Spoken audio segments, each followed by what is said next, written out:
What's up everyone, welcome to another video. In this video, I will quickly show you how to easily fix a Woodford Model 20, 25, and 27 freezeless wall faucet that's leaking using the Woodford Repair Kit RK-25. This faucet leaks all over the place, and I always keep a bucket under it. Now, let's fix it. Opening the kit, there is the handle and mounting screw, the head nut, the drain guard, stem screw, plunger assembly, drain valve assembly, and the head gasket. I will point out that the kit comes with shiny new parts that you may not need. Too shiny! To just stop the leak, you can save some money and independently buy the seals shown on the left. If you do, clean the inside of the head nut to get a good seal with the new drain valve assembly. First, turn off the water supply to the faucet. Then, completely open the faucet to position the stem screw. Then, use a Phillips head screwdriver to remove the mounting screw for the handle, and pull the handle off of the stem screw.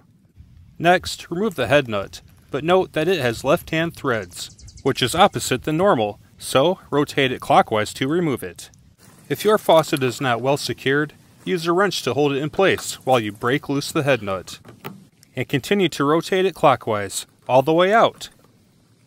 And with the head nut free, pull the whole assembly out of the faucet, and remove the head gasket if there is one. Now it's time to rebuild it with the new parts. Reinstall the handle and rotate it clockwise to release the stem screw. Then pull the stem screw off of the drain valve assembly. Use a wrench to hold the operating rod in place, and use a second wrench to rotate the drain valve assembly counterclockwise to remove it. Now thread on the new drain valve assembly and use a wrench to tighten it. At the other end of the operating rod, use 2 wrenches to remove the plunger assembly. Then install the new plunger assembly and tighten it. Perfect! Back at the other end, snap the new stem screw onto the new drain valve assembly. Next, insert the new drain guard onto the new head nut. Then, insert the new stem screw into the new head nut, and use the handle to rotate the stem screw counterclockwise. This will bring it into the head nut. Finally, slide the new head gasket onto the operating rod to the back of the head nut. Looking good. Now it's time to reinstall. Slide the assembly back into the faucet. Then, carefully insert the gasket and the end of the head nut into the faucet. Then screw it in as far as you can by hand, and finish snugging it down with a wrench. Remember that these are left-hand threads, so it must be rotated counterclockwise to tighten it, which is opposite from normal.